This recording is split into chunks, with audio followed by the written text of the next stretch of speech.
गुरविंदर सिंह जी, जी, सत श्री अकाल जी। सत श्री अकाल। नमस्कार प्रधानमंत्री जी। नमस्कार जी, नमस्कार। आप कैसे हैं?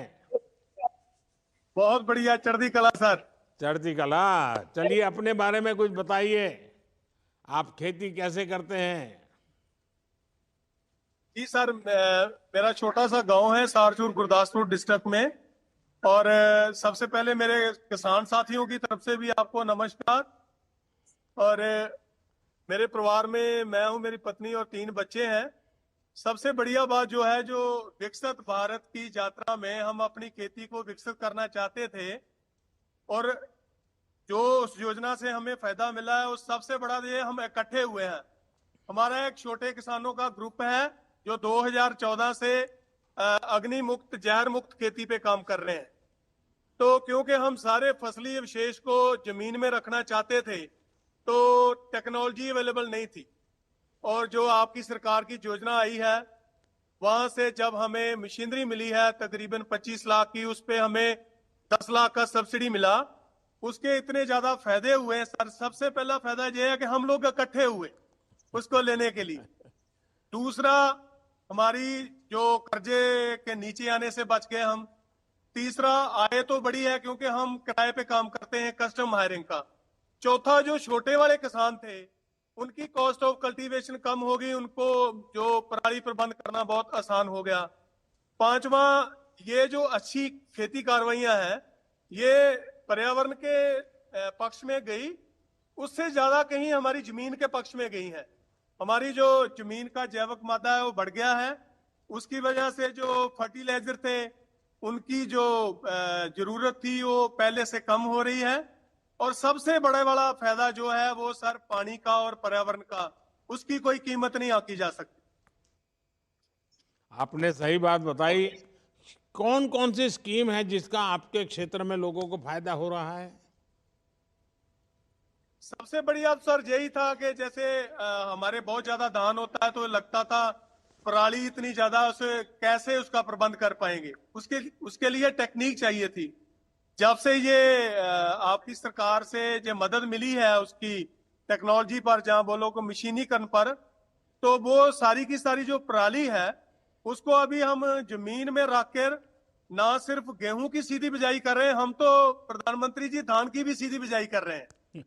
तो उससे जो जमीन को फायदा है वो तो है। और इस बार तो हमारा जो जिला है डिस्ट्रिक्ट गुरदासपुर, वो पंजाब में पहले नंबर पर है आग लगाने की घटनाओं में। और 55% फर्क पड़ गया, और मुझे लगता है अगले साल ये 85% हो जाएगा।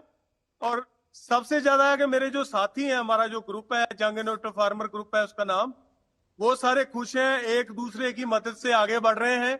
अभी हमारा इरादा आपकी मदद से कुछ और बड़ा करने का है, एफपीओ के मामले में भी। मैं हमारे जो कृषि विज्ञान केंद्र गुरदासपुर है उसकी जो पराली प्रबंध करने वाले किसान हैं उनकी कमेटी का अध्यक्ष भी हूं। हम इसका बड़े जोर शोर से प्रचार भी कर रहे हैं, और हमें लगता है कि हम एफपीओ पे भी चले जाएंगे आपकी मदद से। मुझे ये भी लगता है कि आप किसान सम्मान निधि को बढ़ा दोगे, क्योंकि मोदी है तो मुमकिन है। अच्छा Gurvinder Singh ji, custom hiring centre से आसपास के जो किसानों को, उनको क्या फायदा हो रहा है? बहुत फायदा हुआ है सर। आप यहाँ पर हमारा हेडक्वार्टर है, जहां पर हमने मशीनें रखी हैं, हम उसके 50 किलोमीटर के रेडियस में किराए का काम करते हैं सर। हमारे इलाके में किसानों के पास जमीनें जो छोटी छोटी हैं, स्मॉल फार्मर्स हैं, तो एक बार तो हम 60 किलोमीटर भी चले गए थे। एक जो किसान था जो पराली को आग नहीं लगाना चाहता था, हम उसकी गेहूं की बिजाई के लिए 60 किलोमीटर तक भी चले गए थे। वैसे 30-35 किलोमीटर तो जाते ही हैं। और अकेली पराली नहीं, ये गेहूं का भूसा भी और गन्ने की खोरी का भी हम जमीन में ही मिला देते हैं, हमारे पास मशीनरी है। अच्छा, जब गारंटी वाली गाड़ी आपके इलाके में आई, तो सामान्य जो हमारे किसान हैं, गांव के लोग हैं, गरीब परिवार के लोग हैं, उन सबको उसमें से क्या मैसेज गया है? क्या लग रहा है, माहौल क्या है? मैसेज सर अच्छा है।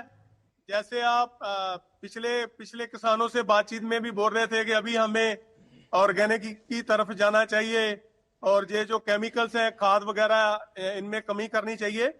वो सारा सर हो पाएगा अभी किसान को विश्वास हो रहा है कि उसको मदद मिलेगी। जैसे मैंने आपसे विनती किया है कि बहुत सारी चीजें मिल रही हैं मगर अपेक्षाएं और भी बढ़ गई हैं कि और भी मिलेंगी, क्योंकि आप हैं तो मुमकिन है। नहीं, हम हैं इसीलिए तो मुमकिन है, क्योंकि मुमकिन इसलिए होता है कि आप लोग मेरी बात मानते हैं। जिस दिन आप मेरी बात नहीं मानोगे तो कुछ भी मुमकिन नहीं है। और मैं बार बार कहता हूं कि अब हम पानी कम उपयोग करने वाली खेती करें, हम फर्टिलाइजर का दुरुपयोग न करें, केमिकल का दुरुपयोग न करें। ये जितना ज़्यादा हम संयम रखेंगे, तो गुरु नानक देव जी ने हमको धरती माता की पूजा करने के लिए जो कहा है ना, हमारे गुरुओं ने जो सीख दी है, वो सीख पर हमें खेती करनी चाहिए। और मैं तो मानता हूँ खेती के लिए गुरु नानक देव जी ने जो प्रयोग किए हैं वो सबसे उत्तम प्रयोग है। कुछ नया सीखने की जरूरत ही नहीं है। चलिए, आप सभी से बात करके मुझे बहुत अच्छा लगा।